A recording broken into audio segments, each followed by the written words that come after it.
Vinícius, Fala, Edu, tudo bem? tudo bom? Obrigado Tudo aí jóia. por ter aceitado esse bate-papo sobre o seu trabalho. Obrigado mesmo. Obrigado você. Dá pra me ouvir tranquilo? Tá dando para ouvir? Hoje não tá travando. Tá, a imagem tá boa, o Beleza. som também. Você também tá me ouvindo Show. bem? De boa. Vinícius Lima. Vinícius, acho que a gente podia começar você contando um pouco sobre o seu projeto, né, que você Beleza. desenvolve junto aos moradores de rua. Eu tenho uma colega que pesquisava os moradores de rua, ela disse que são moradores de calçada. Aham, que na rua atropela. É, como é que é o seu projeto? Como é que você desenvolve ele? Tá jóia. Então, primeiro obrigado aí pelo convite. Sou o Vinícius, tenho 24 anos. A gente tem um trabalho chamado SP Invisível, que a gente conta histórias de pessoas que estão em situação de rua, pessoas que estão ali na calçada, para mostrar que todo mundo que está na rua tem uma história, né? Ninguém tá ali à toa, ninguém nasceu na rua, todo mundo tem um porquê, tá lá, todo mundo é um ser humano. Não é nóia, não é cracudo, não é drogado, nenhum desses nomes horríveis que a gente ouve, não é mendigo. É o João, a Maria, a Lúcia, o Carlos, e a gente ouve essas histórias e conta elas nas redes sociais para mostrar exatamente isso, que eles são um ser humano, que um dia não estiveram naquela situação e que a gente um dia pode estar também nessa situação. Às vezes eles passaram coisas tão parecidas com as nossas que a gente nem imagina. A gente quer mostrar que não são todos iguais, cada um tem seus afetos, suas subjetividades, e a gente também faz algumas ações, como o SP Sem Frio, o Natal Invisível, o Carnaval Invisível, e a Páscoa e a Ação de Páscoa também, que são todas ações para conectar os voluntários com a população em situação de rua. A gente primeiro conta a história e as pessoas se conscientizam, né? E aí essas ações servem para a gente dar um empurrão para as pessoas se conectarem e a partir daí elas têm esse olhar transformado para poder levar esse olhar para outros lugares e não exatamente ajudar quem a gente postou, né? Não é para a pessoa andar na rua procurando o João que a gente postou na internet, mas para ela ver quantos Joões tem no caminho da casa dela para o trabalho, no caminho da casa dela para a faculdade, por aí vai. Então, eu morei 10 anos ali no centro, próximo ao Largo Santa Cecília, Sicília, ali na Rua das Palmeiras, e de fato, ali tem um aglomerado de moradores em situação de rua. Eu achei muito sensível da sua parte colocar em situação de rua, porque a gente espera que seja uma situação transitória e que essas pessoas Exato. possam encontrar seu lar, né, um reencontro com a família, porque embora sejam histórias e memórias, são pessoas extremamente vulneráveis à violência, Uhum. a questões, à fragilidade de saúde, e eu me deparava também com algumas questões assim que me impressionava muito, né? Que é de fato, você chama de SP invisível, é isso? E a invisibilidade que essas pessoas tinham e a dor que elas passavam perante as pessoas que andavam na rua.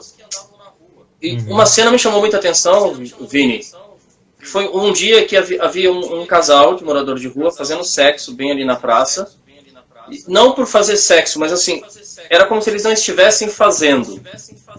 Entende? Uhum. Então nem os policiais se incomodaram, nem as pessoas que estavam passando se incomodaram, e aquilo me chamou bastante atenção, porque assim, era um estado de inumanidade, porque aquilo que seria um momento em que as pessoas ficariam extremamente assim, estarrecidas, nossa, com todo o tabu que existe na sociedade, com eles não, é como se não existisse aquela cena, como se eles não existissem naquela cena, e como se não importasse em nada.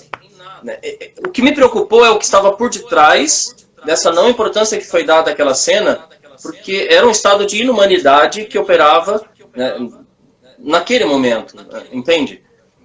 Sim. E eu queria que É, você que pensasse, porque assim, também me preocupa muito, sabe, quando eu publiquei um texto anos atrás sobre isso, sobre o estado de indigência, né, que é rebaixar a pessoa a um estado que não é nem mais de gente, sim. né? Um estado tão precário que socialmente não é considerado gente. Nesse caso, você falou que eles não foram vistos, né? Mas isso coloca a gente para pensar sobre privacidade também. De tipo, as pessoas que estão na rua, elas fazem as mesmas coisas que a gente faz quando a gente está em casa. A diferença é que a gente tem uma privacidade e eles não. Uhum. A gente discute com quem mora com a gente. É óbvio que eu não estou falando de agressão, agressão é crime, mas tem nossas discussões. A gente usa o banheiro, a gente tem relações sexuais, a gente acorda tarde, deixa tudo desarrumado e vai para o nosso compromisso. Tudo que a gente faz, a gente faz festa, tudo que a gente faz em casa, eles também fazem. Só que eles não têm privacidade, eles estão expostos, estão na frente de todo mundo. E aí, às vezes, a gente vê alguém mais agressivo, vê alguém mais nervoso, a gente vê alguém ou mais feliz. Aí a gente já acha que é louco, já acha que é agressivo, já acha que é maluco. Só que às vezes a gente numa reunião de condomínio é tão pior quanto no trânsito, é tão mais agressivo quanto. É, então eles são tão parecidos com a gente, só que a gente tem tem essas paredes, né? E é muito importante a privacidade para eles, porque um quarto não é só conforto e não é só proteção, como agora a gente tem visto na pandemia, né? Um quarto é identidade. Você tem não sei se está no seu quarto, mas você tem seus livros aí, eu tenho meu quadro, minhas roupas. Mesmo que eu não esteja em casa, se alguém entra aqui em casa, já sabe qual é o meu quarto, já sabe qual é o quarto da minha mãe, só por como é o quarto. Eles não têm esse lugar. E mesmo nas políticas públicas, eles também não têm o estímulo desse lugar, porque é tudo uma cama do lado da outra, nos albergues, eles chegam lá, recebem um número, eles são tratados por esse número, eles não são chamados pelo nome.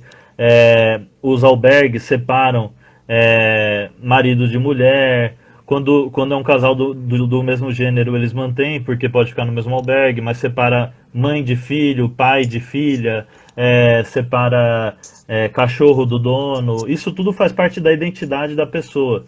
É, então, simplesmente ter um quarto, por mais que fosse temporário, se existisse, por exemplo, um albergue com quarto, já colaboraria muito com essa identidade, com essa formação da identidade dele.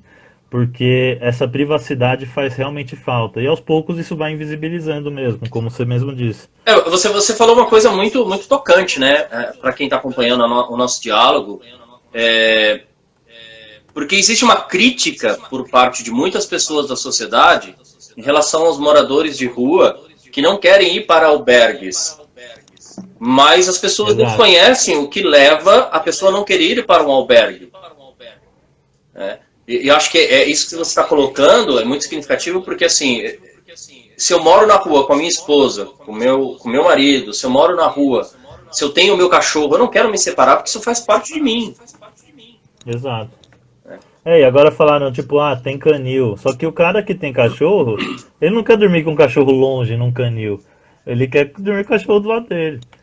Então, mas essas escolhas, nós que mantemos essa atividade do trabalho exaustiva, né, que a gente tem a nossa privacidade mantida pela nossa casa, pelo nosso quarto, você colocou muito bem. Essas escolhas dentro desse projeto do capital que classifica esse outro como indigente, priva ele, inclusive, dessas escolhas. Uhum. Concorda? É como se ele não tivesse direito de ter essas escolhas. Exato. Um exemplo disso é a doação de roupa, né? Por exemplo, é muito legal quando você tem aquelas ações de araras, de shopping, tipo, shopping, óbvio que de doação, mas que a pessoa pode escolher, que a pessoa pode ter um tempo ali para pegar. Mas isso é exceção. O comum é a pessoa receber a roupa lá que couber nela, ela não pode escolher. E roupa também é estilo, né? Roupa é identidade, roupa, a pessoa diz alguma coisa com o que ela está vestindo. Então, ela não tem direito a essa escolha do que vestir, ela não tem direito à escolha do que comer, às vezes. Teve um voluntário nosso, hoje ele já pensa diferente, mas quando ele estava iniciando esse processo de transição assim do olhar, ele falou: Vini, Eu paguei ali uma refeição para um cara que estava em situação de rua perto da minha faculdade. Ele foi lá e reclamou depois do que eu comi, falou que não ia comer aquilo. Aí eu falei, você perguntou por que ele não ia comer? Ele falou que não gostava do que tinha na marmita. Aí eu falei, então por que você não deixou ele escolher? Porque você também não tem gosto? Você também não come, sei lá, frango? E se te dessem frango, você não ia deixar de lado? Por que ele tem que comer, sabe? Então essas pessoas têm subjetividades, têm escolhas, têm afetos, gostam de uma coisa, não gostam de outra. E só que não, só que o pessoal acha que tudo tem que ser generalizado, sabe? O atual governador do estado, em uma entrevista dada num programa de televisão, ele disse que pobre não tem hábito alimentar, porque nem tem como escolher o alimento. Então imagina só o que Pois ele é. pensa em relação ao morador de rua, né? Exato, eu lembro disso. Ele era prefeito ainda, né? O candidato, faz tempo. Então, ele nem era candidato ainda, mas ele fez esse comentário que eu achei assim um absurdo. Inclusive depois com o projeto dele de distribuir o alimento processado, como se as pessoas tivessem, né, a obrigação de receber Ah, aquilo e matar a fome sem levar em consideração uma série de outros sentidos que fazem, né, o prazer, a gente se sentir humano e de bem com a vida. sim. É uma falta de eu não vou dizer nem Empatia, né? respeito, eu acho que é falta de bom senso mesmo em relação à vida humana, né? Uhum. Você podia contar alguma história pra gente? Que marcou, assim? É, Cara, sempre me marca histórias que são muito parecidas com a minha, assim, não muito uma específica, mas é, histórias que mostram que por um privilégio, um detalhe, não é eu naquela situação, ele na minha, sabe? Como assim? O cara fala, pô, eu perdi meu pai e vim pra rua. É muito comum ouvir isso. Eu perdi meu pai, fiquei sem chão e vim pra rua. Eu perdi meu pai quando eu tinha 4 anos, e aí eu tive, graças a Deus, uma rede de afeto ali, tios que viraram pai, minha mãe, minha avó, todo mundo chegou perto e não deixou nunca faltar nada. Mas passei pela mesma situação que o cara passou e tive meus privilégios. Ou o cara fala, sei lá, pô, meu sonho é estudar jornalismo, meu sonho é jogar basquete e pude fazer isso. Então essas histórias, ou idade, marca muito, assim. Mas tem umas específicas assim. Tem o Amaral, que é um colega nosso, que ele tá saindo da rua agora, é um processo, né, sair da rua, podemos até falar disso. Mas a gente não está participando muito desse processo especificamente, mas o que marca é que ele sempre quer ser voluntário nas ações. E mesmo quando ele estava em situação de rua, ele pegava ali a doação dele numa ação nossa ou de qualquer outro projeto e já ia ajudar as outras pessoas que estavam na rua. Então esse coração dele sempre me marcou bastante. O outro é o Bruno, que é um rapaz que a gente contou a história dele. Ele mora de novo agora, já dei um spoiler, na cidade de Paranavaí, no Paraná. E aí ele brigou com a mãe dele e foi morar com a avó. Quando a avó faleceu, ele não quis voltar para a mãe e veio para São Paulo. E aqui ele conheceu o crack. Isso é uma aspas legal de abrir. O crack é consequência da rua, né? Poucas pessoas estão em casa usando crack e vão pra rua. A maioria, tipo, vai pra rua por causa de álcool, desavença familiar, desemprego, e lá na rua conhece o crack. Fecha aspas. A gente conheceu ele ali na região da Roosevelt, contamos a história dele. Ele falou que brigou com a mãe e tudo. E aí, essa história chegou na mãe dele. A mãe dele falou: não, eu não aguento ver meu filho assim, eu preciso voltar, preciso ir para São Paulo, encontrar ele. Tudo calhou para dar certo, assim, ele ficava sempre no mesmo lugar. Isso é uma coisa que impede, às vezes, a gente de reencontrar. As pessoas andam bastante, não tem celular. A mãe dele tinha condições de comprar uma passagem e vir para São Paulo. E rolou esse reencontro, rolou esse perdão. Foi bastante bonito, assim. Hoje a gente conversa no Facebook. E a outra é o Geraldino, que é um rapaz que a gente contou a história dele. Ele tinha uma hérnia enorme, assim, que não deixava ele sair do lugar perto ali do Anhangabaú. A gente contou essa história, a história dele chegou num médico que conseguiu fazer toda a cirurgia. A gente dormiu em hospital lá por uns 2 meses, revezando os voluntários, tudo. E aí agora ele não saiu da rua, mas ele tá andando, faz os trabalhos dele. Ele gostava, agora não, né? Mas ele gostava de ir em estádio, vender amendoim, vender comida, enfim. E aí ele pôde voltar a fazer esse trampo dele aí. Então essas histórias marcam bastante, mas sempre que uma é muito parecida com a minha história, é, também marca legal, assim. Você falou sobre a transição do olhar de um dos voluntários. Aham. Você já tinha essa sensibilidade, que até quando nós conversamos, eu falei para você, eu falei assim, nossa, você tem 24 anos, né, tem um trabalho muito assim significativo do ponto de vista humanitário, poético, né, e social. E você já tinha esse incômodo, e esse incômodo levou você a fazer esse trabalho, você já tinha essa visão de mundo, né, do direito do outro, do desejo, do direito de privacidade, da falta da privacidade, e isso te levou a fazer esse trabalho, ou você começou a ter essa visão a partir desse trabalho? Então, primeiro, posso só responder aqui uma pergunta que apareceu da Lu, Claro. que eu acho importante. Ela perguntou quais ações, ainda que pequenas, podemos praticar para interromper o ciclo de invisibilidade que se normaliza e naturaliza. Então, eu acho bem legal a ideia. Muita gente pergunta para mim, tipo, como que eu chamo, né? E aí eu falo, quando é em terceira pessoa, tipo, a gente aqui falando sobre pessoas na rua, eu falo pessoa em situação de rua, é, tipo, evitar esses nomes hiper preconceituosos. Mas eu acredito que um processo legal é quando você tá com um grupo de pessoas. Isso dá para perceber bastante com garçom, caixa de mercado, essas profissões hiperdignas, mas subalternizadas, infelizmente. Quando a gente chama pelo nome. E aí a própria pessoa, o funcionário e todo mundo que está à sua volta fica tipo, como assim? Você conhece ela? Você, tipo, Uhum. e aí você tem uma oportunidade ali de quebrar, por exemplo. Eu pensei nisso enquanto a Lu perguntou. Então essa ideia de nomear, de trazer visibilidade, de dar nome, é o primeiro passo, assim, acredito, para a garantia de direitos humanos, porque quando a gente tira do número, sabe? A gente traz para empatia, traz para o campo do afeto. É o que o pessoal tem feito com, por exemplo, a morte de negros e negras nas periferias aqui de São Paulo. Não foi um número, foi o João Pedro, foi a Marielle, foi a Ágata, foi o Miguel. E isso mobiliza, isso faz traz a empatia, isso traz o afeto, isso traz até a raiva, por exemplo.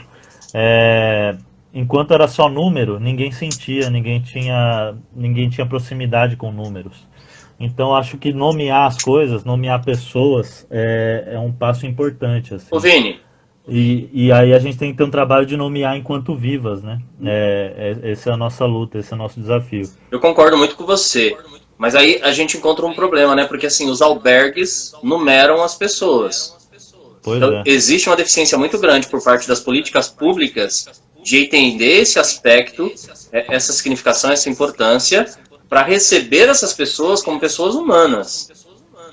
uhum, E essa é uma tradição muito complicada na nossa sociedade, né? Porque as pessoas muitas vezes não veem problema nisso, mas a própria universidade muitas vezes chamou o aluno pelo RA, né? Na hora da chamada, quer exato. dizer, as escolas se acostumaram com números, e aí isso atinge também o morador em situação de rua de uma forma muito latente. E a política pública, que deveria ser a primeira a adotar esse aspecto humanitário, ela prefere o Reforça, né? burocrático e reforça essa questão do número e da descaracterização da pessoa.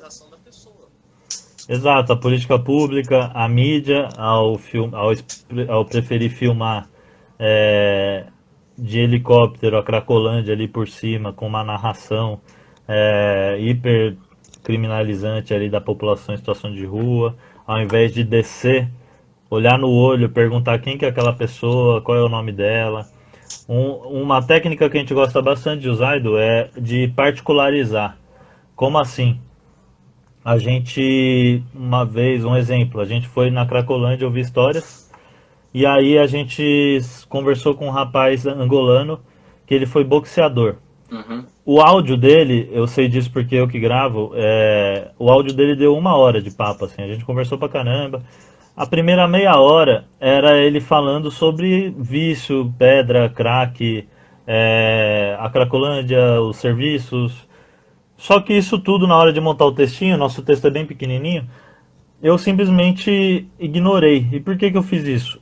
porque aquilo todo mundo de lá poderia falar, óbvio que tinha particularidades e tal, mas todo mundo meio que poderia falar.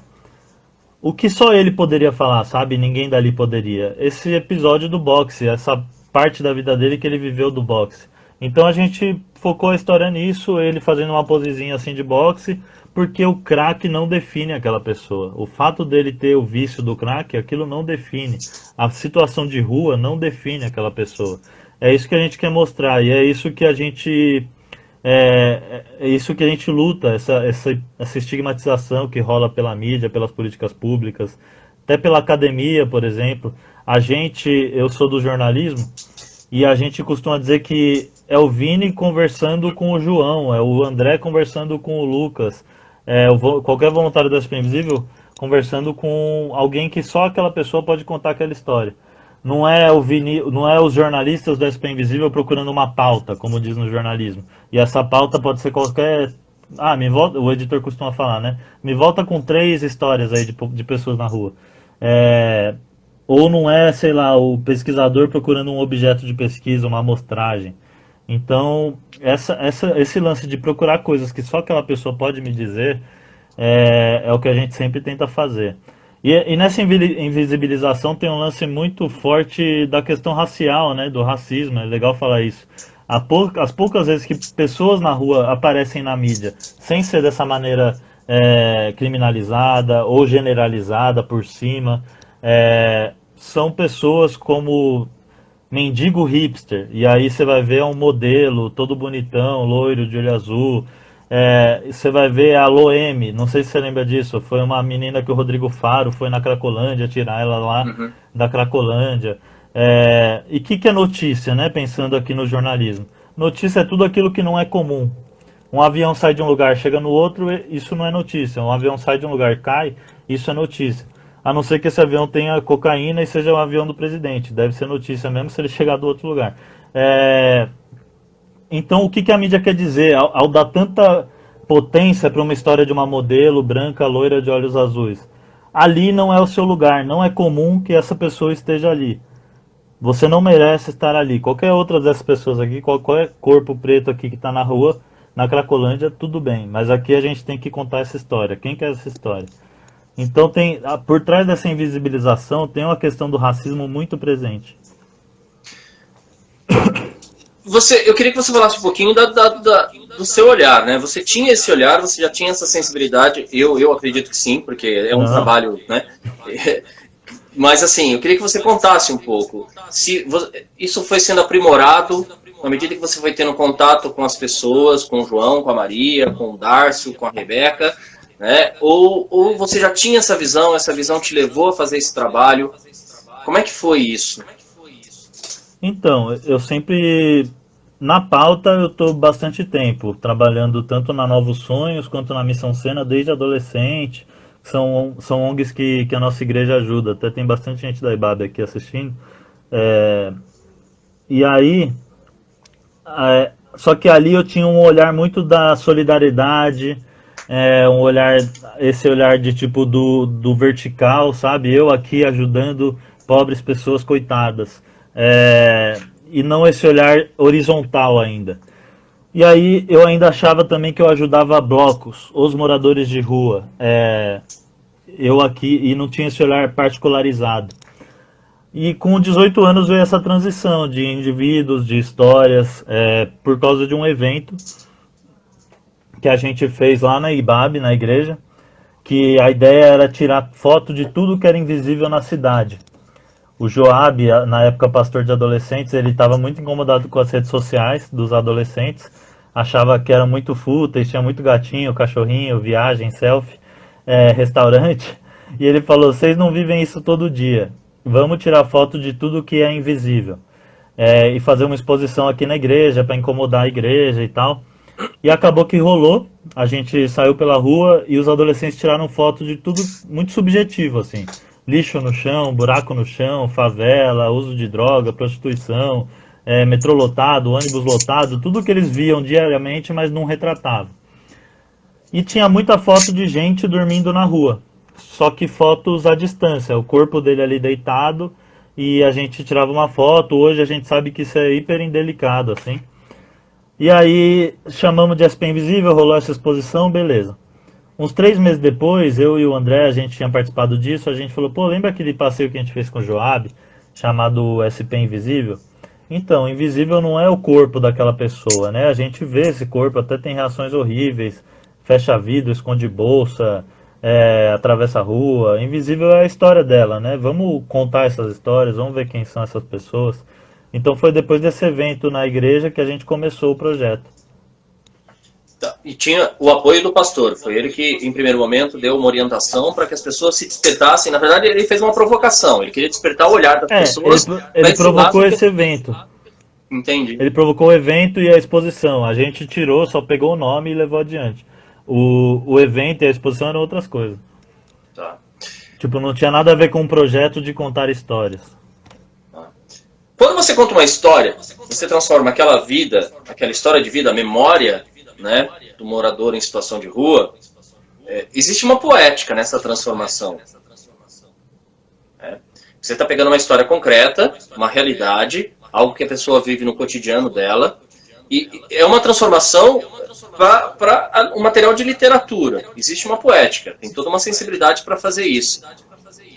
As pessoas, elas se sensibilizam quando elas ouvem histórias. Por exemplo, você falou, olha, falar sobre o crack, sobre o vício, todo mundo ali naquele momento poderia falar. Mas existia algo muito mais significativo, que era a vida, a história, o sonho, que estava internalizada naquela pessoa, que são as memórias, as lembranças, e que as pessoas desconhecem.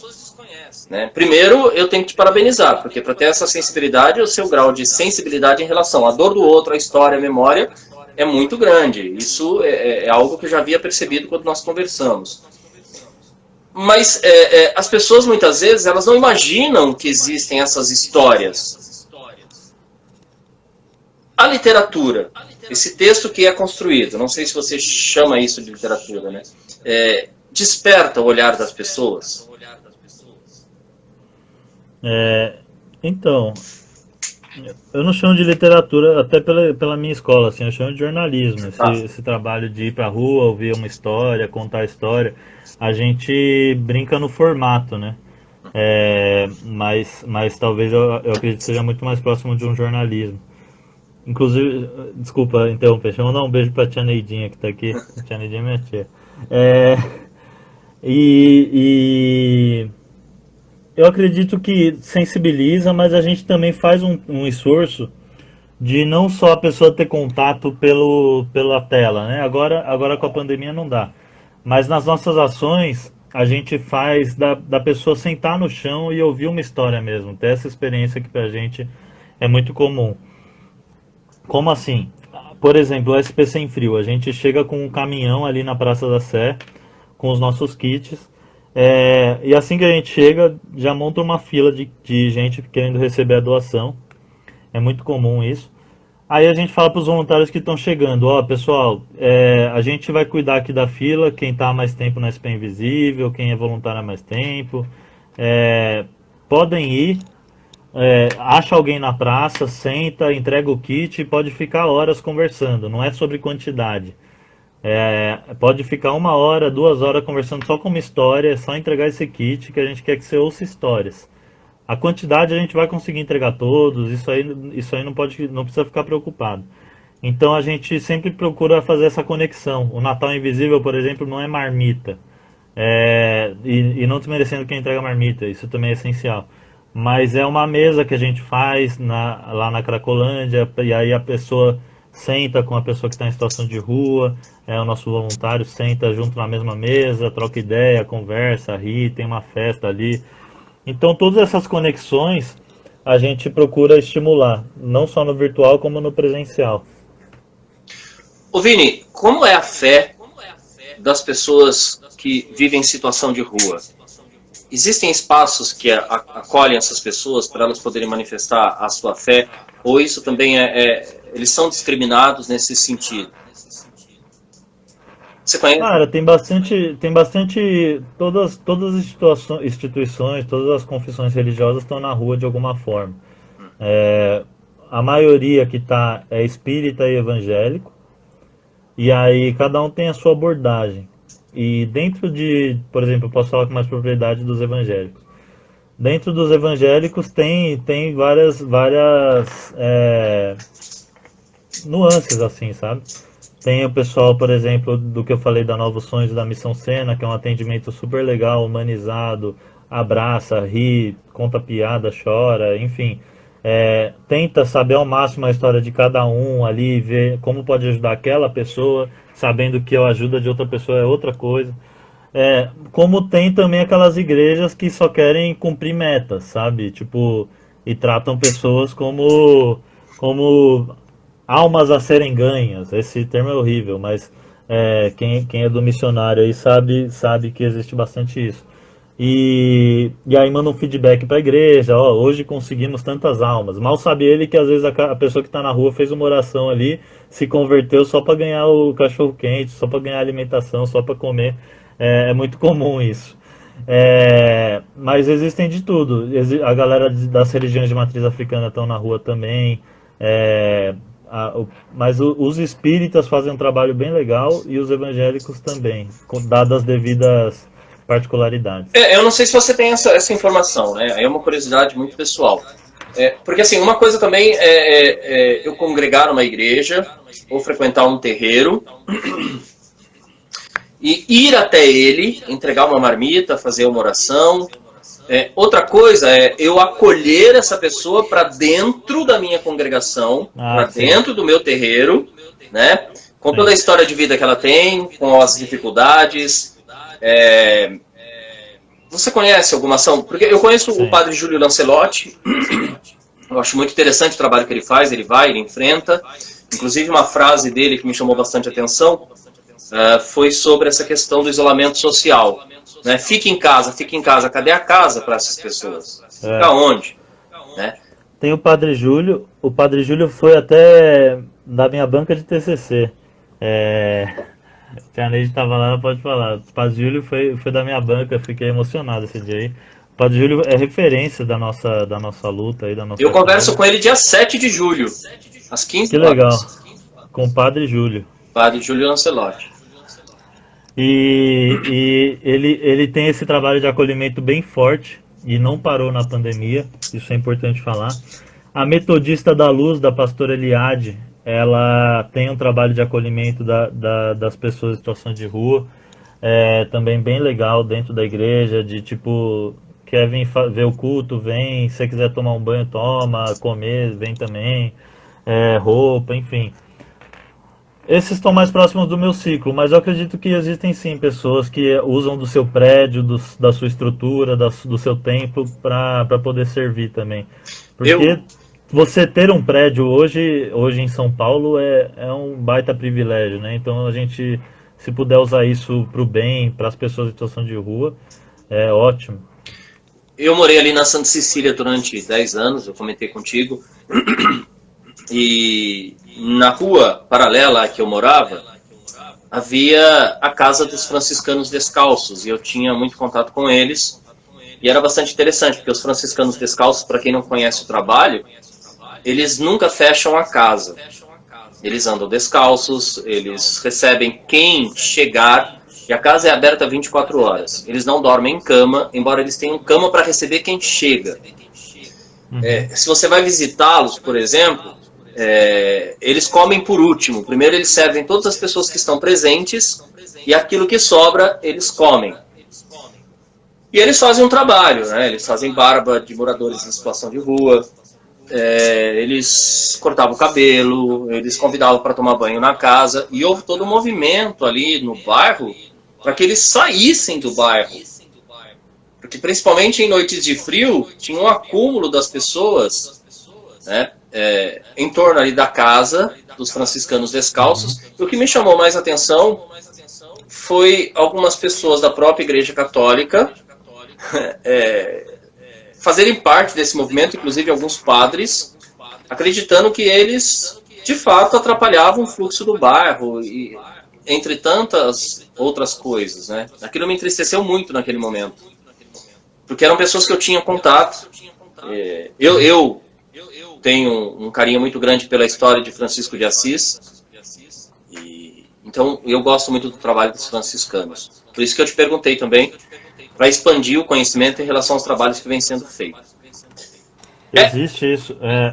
Só comentando, tem um colega chamado Lucas, que agora ele conseguiu, graças a Deus. Mas ele estava tentando achar um lugar. Ele viveu uma luta de 2 anos, assim, ele tinha o dinheiro, conseguiu um edital, um prêmio lá de 1 milhão e tal, para conseguir montar uma lavanderia para a população em situação de rua. Porque esse é um problema, as roupas são tudo descartáveis por não ter onde lavar. E ele não achava lugar, porque quando falava para o inquilino do que se tratava, a pessoa, não, como assim vai vir gente da rua aqui, vai ficar entrando e saindo gente de rua, e ele não achava. Então existe isso mesmo. Então, eu me deparei com uma cena uma vez, eu também fiquei parado observando, porque havia um morador em situação de rua, e ele estava lavando a camiseta numa poça d'água, depois da chuva, e eu fiquei observando aquela cena, porque havia uma noção de higiene, um querer, né, ao mesmo tempo, não sei se é uma inconsciência ou se é, mas assim, lavando numa água que era suja. Sim. Né? E aquilo me chamou muita atenção, porque havia ali Bom, me tocou bastante essa cena. Eu fiquei bem pensativo em relação a isso. LGBTs na rua. Principalmente ali na Santa Cecília tem um grupo, eu sempre conversava com eles também, ficavam ali na porta do Extra. Histórias, vida, como é que é, né, a lésbica, o gay, o LGBT na rua, com os demais. Por ter muito, a maioria é homem, a maioria da rua sendo homem, 88% não tem muita mulher lésbica na rua. Tem muitas mulheres trans e muito homem cis gay. E aí as histórias têm um negócio muito em comum, que é de meu pai e minha mãe não me aceitava, vim pra rua, apanhei bastante, e veio pra rua por causa da intolerância dentro de casa mesmo, e da violência dentro de casa. Então, com os LGBTs tem isso muito em comum. E aí na rua tem uma outra violência, né, de tipo, com as mulheres trans, a violência sexual,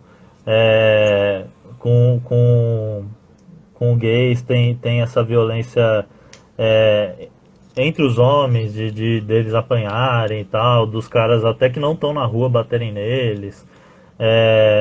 Enfim, são histórias marcadas de muita violência antes e durante a rua, sabe? Infelizmente, na Cracolândia, mais isso, tem um contrato assim não dito que o comércio lá funciona com trocas. E aí se você tem, sei lá, você dá seu óculos por não sei quantas pedras de crack. E aí com mulheres trans quase sempre, e o que ela tem em troca é o corpo dela, sabe? Então a LGBTfobia tá bastante presente na rua nesse sentido da violência e da violência sexual. Isso sempre foi assim, Vini? Ou nesse momento existe uma ação de violência maior, né? Porque assim, a gente está vivendo num momento político em que as pessoas se sentem autorizadas a colocar em prática racismo, muitas vezes enunciando que não é, alguma atitude não é racista, sendo racista. A LGBTfobia, ela vem sendo fomentada, né, de formas assim absurdas. Eu fui xingado há um tempo atrás porque eu postei algo em relação à política. A pessoa em inbox começou a me chamar de viado, bichona, coisas absurdas. Eu printei isso e eu fiquei chocado porque a pessoa chegou a dar indícios de ameaça, entende? E assim, eu tenho meu trabalho, fiquei até um pouco com medo, porque eu não sei onde a pessoa mora, o que ela faz, de onde ela veio. Bloqueei, denunciei, mas a gente sente medo. Eu sou homossexual socialmente assumido. Né? Como é que você vê isso? Sempre foi assim, mas é isso que você falou. Sempre foi implícito, né? As pessoas tinham medo de se mostrar como eram. Eu digo essa galera violenta. Tinham medo de se mostrar assim. e hoje eles encontraram um lugar onde esse discurso é aceito e coincidentemente esse lugar é na presidência. É, e tem uma outra violência do que eu esqueci de falar, que é muito presente no meu meio, né, que é o evangélico, e aí tem algumas ONGs que vão pra rua, algumas igrejas que vão pra rua, e é uma violência religiosa muito sutil, de que a pessoa fala, pô, eu começo a te ajudar, mas junto com isso vamos iniciar um processo aí de deixar de ser trans, ou de deixar de ser Uhum. LGBT. Isso é uma violência também, né? A tal da cura gay, né, que falam. E então tem isso aí que eu tinha esquecido de falar. Mas respondendo a sua pergunta, sempre foi assim. Só que eu acredito que na rua e fora dela, né, com pessoas em situação de rua e fora dela, o pessoal está se mostrando agora. Mas quando se trata de uma pessoa em situação de rua, ela. Porque eu me protejo aqui na minha casa, pelo menos eu acredito Ah, que é. existe uma proteção. Aí Na o cara rua não ela está tem, aí o cara vulnerável, não né? tem pudor nenhum. Não, e o cara não tem pudor nenhum, porque existe ali um senso comum, uma leitura de que aquele que está na rua é descartável. Sim, Então, se o cara faz isso, tem gente até que vai agradecer. Os vizinhos ali, que o cara tava ali morando faz tempo, incomodando na teoria. E aí os vizinhos vai tudo agradecer se um dia do outro não vê mais o cara, nem quer saber o que, que o não. cara passou, São se ele Paulo, foi queimado, São, violentado, agredido. São Paulo é uma cidade em que, quando se pega fogo em favela, tem, algumas pessoas dão risada e comemoram. Exato. Né? É, HIV, sífilis, essa realidade. Como é que é a pessoa soropositiva na rua? Existe um movimento, se você conhece isso de perto, um movimento, uma preocupação com cuidado por parte da prefeitura, alguma instituição que se preocupa com isso? Como é que é o aceite das pessoas que moram em situação de rua para um possível tratamento, acompanhamento? Porque... Então, ah, Pode falar. não, por quê? Fala aí. Não, é porque assim, essa colega que pesquisou os moradores de rua, ela falou que ela se deparou com muitas pessoas, né, soropositivas e muitas pessoas que eram acometidas pela sífilis e que acabavam abandonando o tratamento ou que não queriam um tratamento. E ela cita isso, inclusive, no trabalho dela. Sim. Uma dificuldade que a gente tem bastante é com a falta do censo na rua, né? A gente tem o censo uma vez a cada 4 anos sobre quantidade de pessoas na rua, mas a gente tem pouco estudo sobre o que essas pessoas passam e de recortes dessas pessoas. Por exemplo, falou que tem 24 mil pessoas na rua, mas quantas delas são LGBT? E o que os LGBT sofrem? Então tudo isso que eu estou te falando é de relato oral que eu ouvi no SP Invisível. Não tem muito dado, não tem muito. Uhum. E isso interfere muito na formação de políticas públicas, por exemplo. Se a gente não tem dado, não dá para pensar uma solução, não dá para ter um horizonte, não dá para mirar. Mas existe sim essa questão da necessidade da saúde na rua. Ouvi já bastante relatos de HIV, de sífilis. E não existe, sei lá, um estímulo à prevenção, porque é isso que você falou no começo da nossa conversa. As pessoas nem vê que eles estão transando às vezes, sabe? Você tá me ouvindo? Você deu uma travada aqui. Tô te ouvindo. Pra mim tá bem. Não tá travando. Beleza. E as pessoas acabam nem vendo, são invisibilizadas, ou se. É triste falar isso, mas se pegar alguma doença dessas, tá tudo bem, às vezes até melhor, porque de alguma forma vai. É o que rolou na África, por exemplo, de contaminação do HIV. É bizarro isso. Uhum. De estimular a transmissão, sabe? Uhum. Então, talvez. Tudo isso que eu estou falando é como funciona a necropolítica. A necropolítica não é só de matar, Com literalmente, mas de certeza. deixar morrer. Sim. Você me fez pensar bastante aqui, sabe, num livro chamado Homem Gabiru, Catalogação de uma Espécie, né, em que algumas pessoas são submetidas, de fato, a uma vida gabiru. Isso se torna uma rotina cotidiana, por falta de oportunidade, por falta de olhar, por falta de atenção. Então ela come do lixo, aquilo que você descartou quando a fome aperta, para ela é o melhor alimento. Aquilo que você não quer mais usar, para ela é a melhor roupa que ela tem, e ela não pode escolher, muitas vezes. Sim. Ela é tirada dessa dignidade da escolha. Ela Exato. Toma água empoçada e divide essa água com o rato gabiru, com o pombo, mas é aquilo que ela tem. Tudo é resto, né? É o resto. Né? Eu me lembro que eu estava indo para uma... Inclusive, pode falar. Inclusive o crack é o resto da cocaína dos ricos. Interessante. Eu acho que isso que você trouxe é bem forte, assim. Eu fiquei até tocado com isso, né? O crack é o resto da cocaína do rico. Mas é uma sociedade elitista que fecha os olhos para outras vidas, né? E um sistema como o nosso, o capitalismo que eu chamo fechado para a diversidade, porque assim, eu fico até sem palavras. Mas assim, eu como professor universitário, sabe, eu ouvia de muitas pessoas: ah, professor, eu vou orar para você encontrar seu caminho na vida. Por conta de eu ser gay, casado com outro homem. Então eu ouvia muito isso.